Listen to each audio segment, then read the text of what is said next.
আজকে সন্ধ্যাবেলা হঠাৎ ভীষণ পেয়ারা মাখা খেতে মন চাইছিল। জানি না কেন ফ্রিজ খুলে দেখি একটা পেয়ারাও রয়েছে। তো সেই মতোই পেয়ারাটাকে মাখানো শুরু করে দিলাম। ফার্স্ট অফ অল পেয়ারাটাকে আমি একটু ট্রানজিশন আকারে কেটে নিয়েছি মন মতন শেপ করে।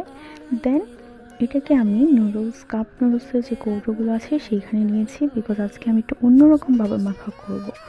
দেন এটাতে আমি বিট লবণ দিয়ে নিয়েছি মন মতো, যতটুকু প্রয়োজন।